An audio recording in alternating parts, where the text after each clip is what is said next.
Papasok kami dun sa property na 1.4. So, ayan po yung kalsada. Yan sa may sasakyan. Then, papasok kami dito kasi andito po yung right of way.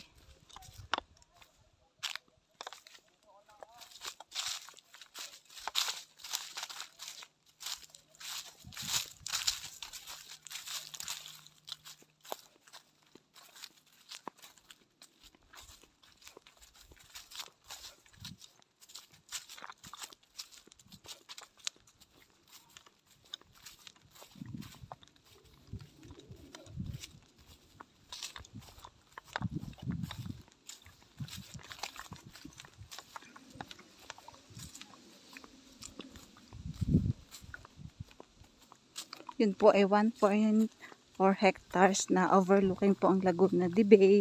And then, meron pong batis or sapa.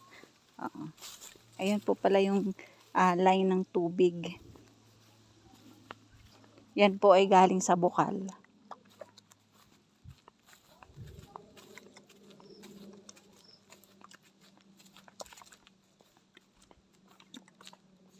Ito po, ito kalsada po ito.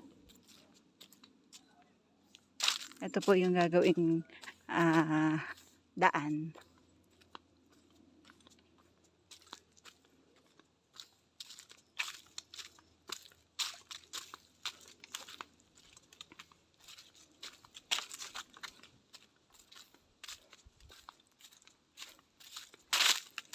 Andun po sina buyer sa unahan.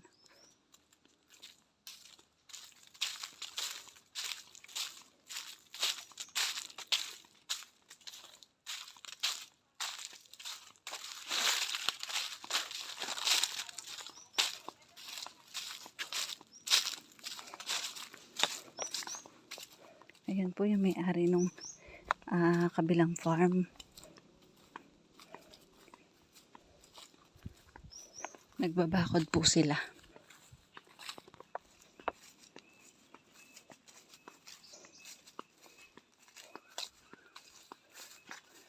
Yung sa labas ng bakod, yun po yung right of way ng papunta sa property.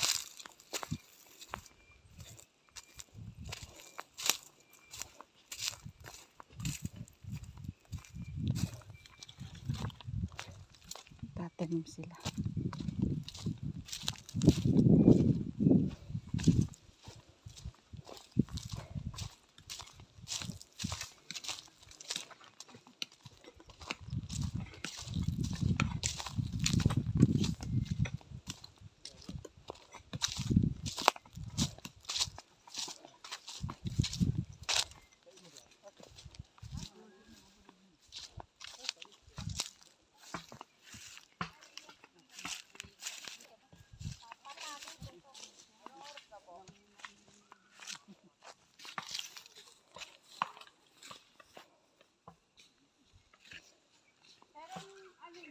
Ito yung pinaka right of way.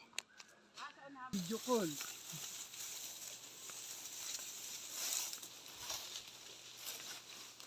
Doon yung pinaka right of way sa kabila.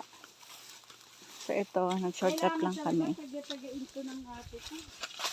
Ay, di ba naman bibili siya tapos ako pa pupunta dito. Ay, naku, kayo na lang. Kayo na yung lupa mo.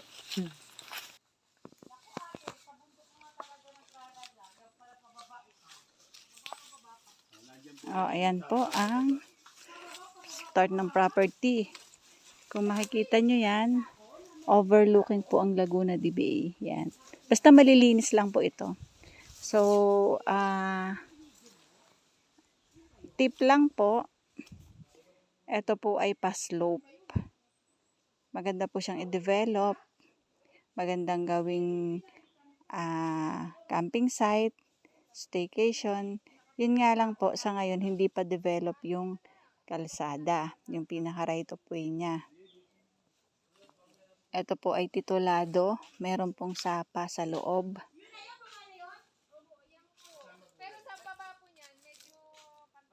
Yan.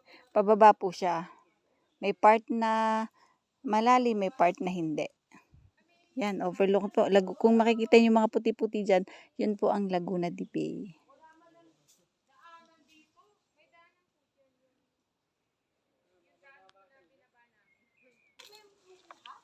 Ayan po, makikita nyo ang daming tanim dito sa property.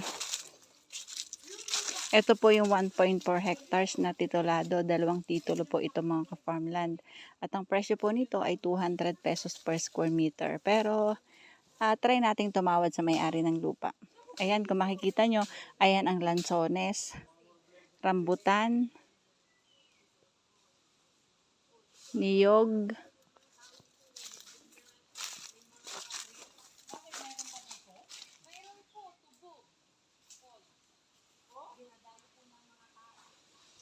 ito po ay ang estimated siguro na layo sa 3 cruise is mga 1 kilometer. Yun po yung sa tingin ko. Ayan, madami pong langka, may durian,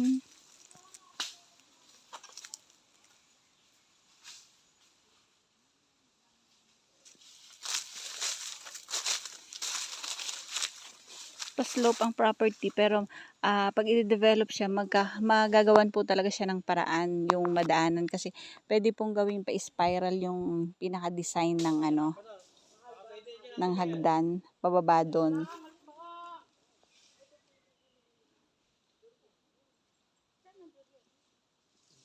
Ito po ay located po dito sa bundok ng Paete, Laguna.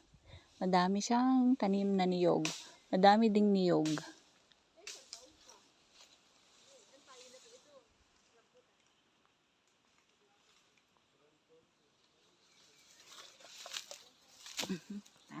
Diba tayo? Papakita ko sa inyo may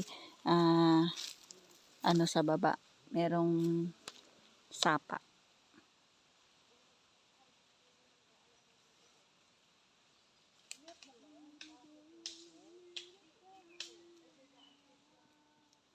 Kita po ang bundok ng Pililya. Ayun. Yan po ang Laguna de Bay. So once po na mahawan dito sa pinaka-start ng property, magandang magtayo ng kubo kasi kitang-kita po ang Laguna de Bay. Ikaw na lang bumaba. Dito lang ako, bahala ka dyan. Yan, yung portion na yan, hindi po siya bangin. Yan o, medyo flat po yan. So yan, maganda, pwedeng tayuan ng bahay. Kaya lang, meron siyang rambutan. Ito ang lansones. Simentado man si kayo, highway man kayo.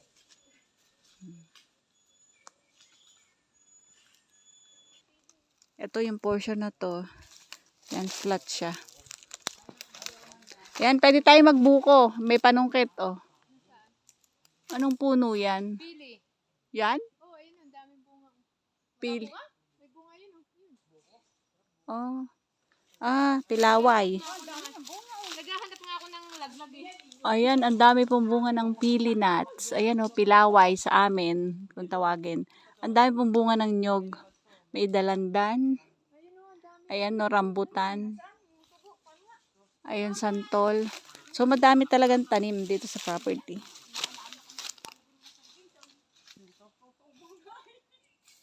Tutubo na yan, yog na yan eh. Sarap yan ma, may donut ka sa loob. Yan, may signal po dito ang cellphone.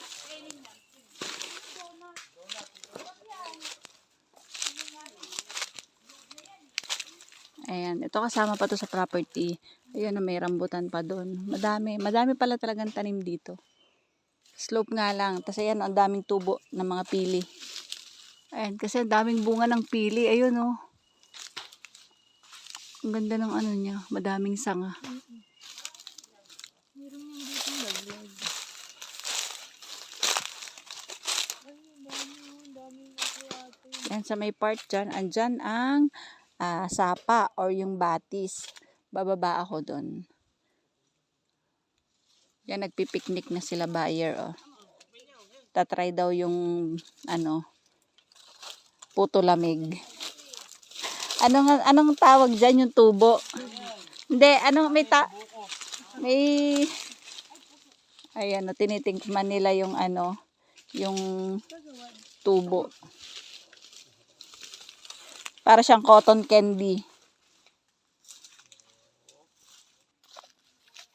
Ayan o mga farmland, slope ang property at more on slope talaga. Pero maganda. Maganda siya. Madami kasing tanim. Yun ang kinaganda niya kahit lang slope ang property.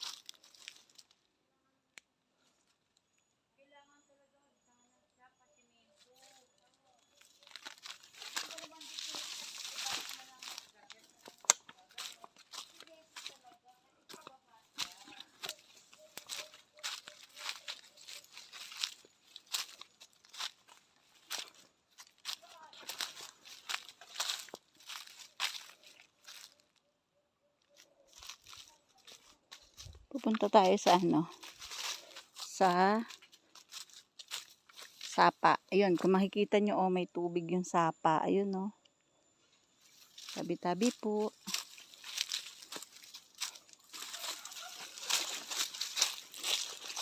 Ayan, mga farmland, may kawayan. Ito, madaming tanim dito. Laki din ang puno na ito.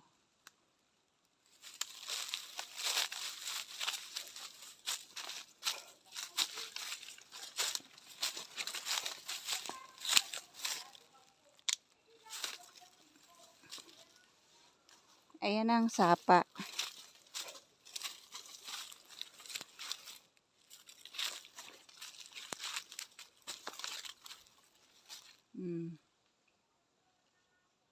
Yan yung sapa niya.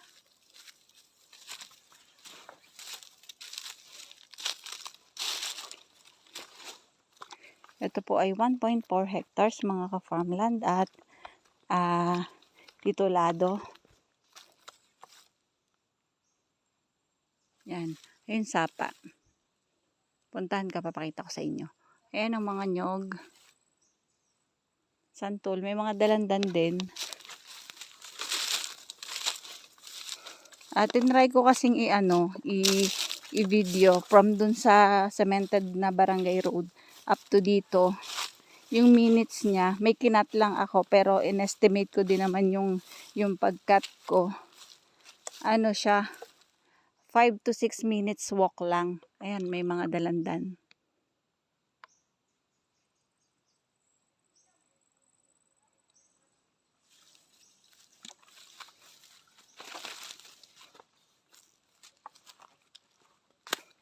Yan pagdating dito, patag. Kasi ayan na yung pinaka sapa. Hirap madulas kasi gawa ng madami siyang dahon ng nyog. Yung kayakas kung tawagin. Ay, nasapot na. Tabi-tabi po. Ito po yung pinakasapa. Wow, sarap, ang lamig. Sa ngayon, maliit ang tubig niya kasi gawa po ng tag-init.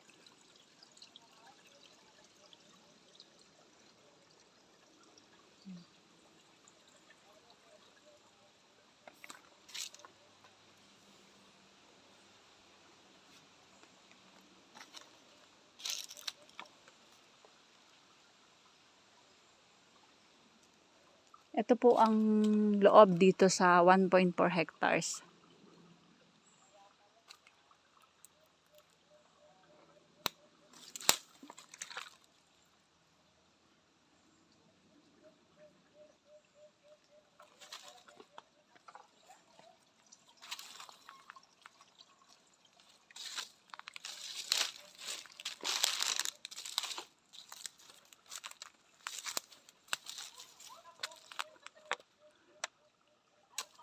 Ayan ang ganda po ng property. Yun nga lang po talaga slope siya. Pero may naman nagagawa ng paraan kung paano po makakababa dito ng hindi ganoon kahirap.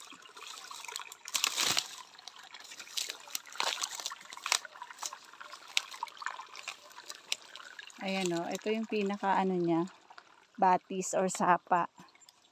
Maliit lang yung tubig niya ngayon kasi nga po tag-init.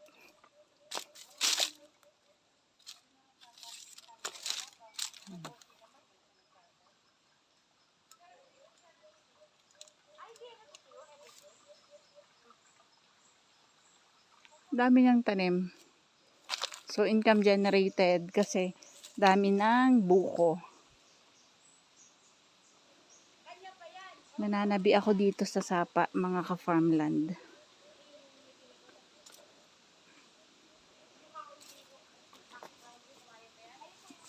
Yan. Ganda dito, sobrang lamig.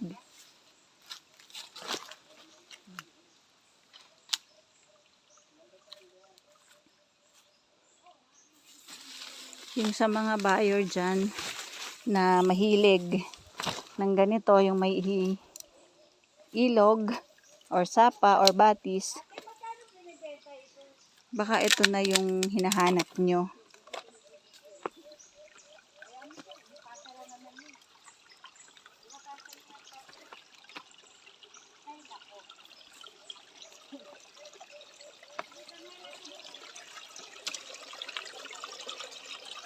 Ang ganda mga ka-farmland, oh. Tahimik dito. Yun, naririnig nyo lang yung tunog ng agos ng tubig, yung huni ng kwago.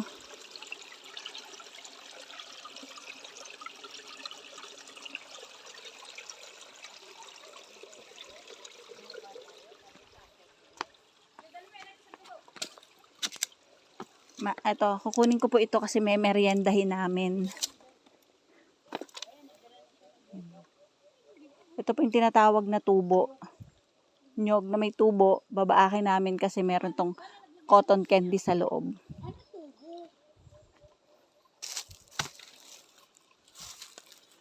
Yan siya, oh.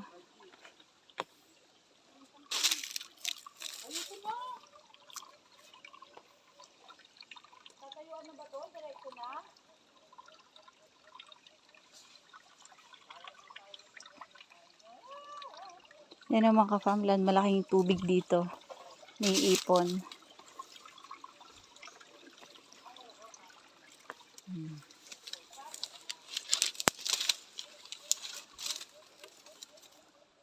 Sa ito po ay sakop sa property. Ito ay boundary ng property. Sa mga interested po na buyer dito sa video na ito, pakicontact lang po si Ka-Farmland TV.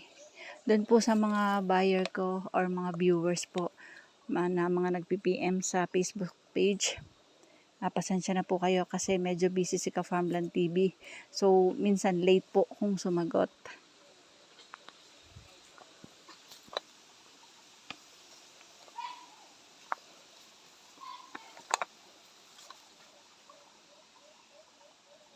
Yan, ang ganda mga farmland, oh, malaking tubig niya. So, yung pwede talaga itong gawing campsite, pwedeng palakihin pa yung tubig. Konting linis lang, and then, basta maganda ang property para sa akin.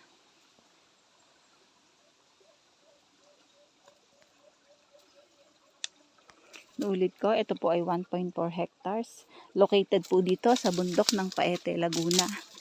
At ito po ay titulado. Ang presyo po nito ay 200 per square meter, pero baka po sakaling mabawasan pa natin or makatawad tayo sa may-ari ng lupa.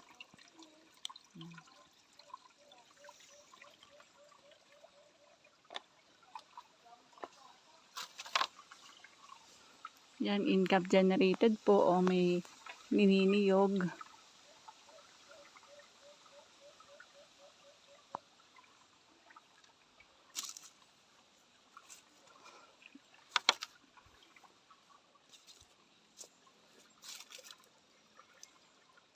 So, paano mga farmland? Bye-bye po. See you for the next videos. God bless po sa ating lahat. Bye-bye.